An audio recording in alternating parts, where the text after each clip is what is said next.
Good evening बच्चों। आज हम लोग कोऑर्डिनेट ज्योमेट्री का एक और क्वेश्चन कर रहे हैं, जो कि ये भी क्वेश्चन 2018 में पूछा गया है। और इस टाइप के क्वेश्चन अगर कोऑर्डिनेट ज्योमेट्री उसके सिलेबस में है तो पूछा ही जाता है। क्वेश्चन क्या है, इफ़ ए कोऑर्डिनेट है इसका -2 1, B A 0, C 4B and D 1 2 are the vertex of the parallelogram ABCD. Find the value of A and B. Hence, find the length of its side. तो हमको एक parallelogram दे दिया गया है जो कि ABCD है। इसके कोऑर्डिनेट हमको दिए गए हैं, लेकिन इसमें दो के ऐसे कोऑर्डिनेट हैं जिनके हमको वेरिएबल के फॉर्म में, जैसे C का 4B है और हमको B में A और 0 है। तो इसके वेरिएबल, तो फर्स्ट A और B की वैल्यू हमको निकालनी है, उसके बाद इसकी क्या निकालनी है, साइड निकालनी है। तो फर्स्ट हम क्या प्रॉपर्टी जानते हैं, पैरेललोग्राम की प्रॉपर्टी क्या होती है कि इसके डायगोनल क्या होते हैं, बाइसेक्ट करते हैं। सपोज इसका डायगोनल बाइसेक्ट कर रहा है पॉइंट O पे, तो इसका मिड पॉइंट निकालेंगे। दोनों के मिड पॉइंट इक्वल होंगे क्योंकि ये बाइसेक्ट कर रहे हैं। उसके बाद जब ये पॉइंट हमको निकल जाएगा, उसके थ्रू हम क्या निकालेंगे, ए और बी की वैल्यू। ए बी की वैल्यू निकालने के बाद हमको सभी की डिस्टेंस फार्मूला, क्योंकि ए की वैल्यू निकल जाएगी तो ये इसका कोऑर्डिनेट कंप्लीट हो जाएगा। यहाँ पे बी की वैल्यू निकलेगी तो इसका कोऑर्डिनेट कंप्लीट हो जाएगा। तो हम डिस्टेंस फार्मूला से क्या निकालेंगे, A B B C D A C की वैल्यू निकालेंगे। और ये हम देखेंगे कि सभी की वैल्यू इक्वल आ रही है कि नहीं। अगर इक्वल आ रही हैं, इसका मतलब डायगोनल के जो साइड रहते हैं वो भी इक्वल होते हैं, उसके पैरेललोग्राम के साइड इक्वल होती हैं और उसके डायगोनल बाइसेक्ट करते हैं। तो फर्स्ट हम देखते हैं, सपोज पर डायगोनल AC हम निकाल रहे हैं, coordinate of mid point AC जो है AC, इसका मिड पॉइंट क्या निकाल होगा, तो x1 + x2 / 2 होता है, y1 + y2 / 2 होता है। तो -2 + 4 / 2, 1 + b / 2।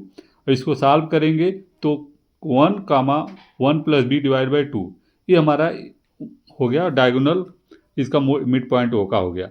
फार डायगोनल BD, अब इसका अगर हम निकाल रहे हैं same x1 + x2 / 2, y1 + y2 / 2, तो 1 + a / 2 हो गया, 1 हो गया। अब दोनों का मिड पॉइंट जो O है, अब ये दोनों क्या होंगे, इसके जो कोऑर्डिनेट रहेंगे वो इक्वल में होंगे। तो ये हमारा x है तो इसके x के बराबर होगा, y का y के बराबर होगा। तो 1 = क्या हो जाएगा, इसलिए 1 = क्या आ जाएगा, 1 + a / 2। तो a की वैल्यू यहाँ पे आ जाएगी 1। आल्सो उसी तरह 1 + b / 2 = 1 हो जाएगा। अब ये हमारा इसके इक्वल होगा, y के इक्वल होगा, y। तो हमारा b की वैल्यू 1 आ गई, तो a की वैल्यू 1 आ गई, b की वैल्यू 1 आ गई। अब हमको सभी वेरिएबल की वैल्यू पता हो गई। अब हम इसको क्या निकालेंगे, A B B C सभी के लेंथ निकालेंगे। तो फर्स्ट हम एक का लेंथ का कैलकुलेट कर रहे हैं, उसी तरह आप सभी का लेंथ का कैलकुलेट करिए। लेंथ फर्स्ट हम AB का निकाल रहे हैं। AB का हमारा ये है -2 1, और A की वैल्यू 1 आ गई तो 1 0 हो गया। तो हम जस्ट इसमें फार्मूले में फर्स्ट रख रहे हैं, बाद में A की वैल्यू रख देंगे। A -2 है तो इसका स्क्वायर कर रहे हैं, 0 - 1 का होल स्क्वायर।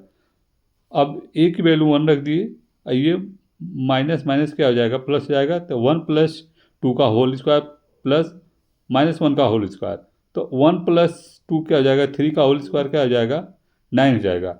और ये -1 का होल स्क्वायर 1 हो जाएगा, तो ये √10 आ जाएगा। तो ये हमारा AB का लेंथ हुआ। इसी तरह अगर हम कैलकुलेट कर रहे हैं BC कहाँ पे, ये BC है, BC को कैलकुलेट करेंगे वो भी 10 आएगा। CD को कैलकुलेट करने पर भी 10 आएगा, और AD को कैलकुलेट करने पर भी √10 √10 इसका भी √10 आएगा। इसलिए इसकी सभी साइड का जो लेंथ है वो इक्वल आ रहा है, इसलिए ये क्या है, डायगोनल है। होप आप लोग अंडरस्टैंड होंगे। एक क्वेश्चन अगर आता है या आया है तो ये लॉन्ग क्वेश्चन में आएगा। तो इस टाइप के क्वेश्चन का आप लोग प्रैक्टिस करिए। अगर कोई कन्फ्यूजन है तो मैसेज करिए, हम अगेन एक्सप्लेन करेंगे। प्लीज़ वीडियो को लाइक करिए, चैनल को सब्सक्राइब करिए और शेयर करिए। Thank you.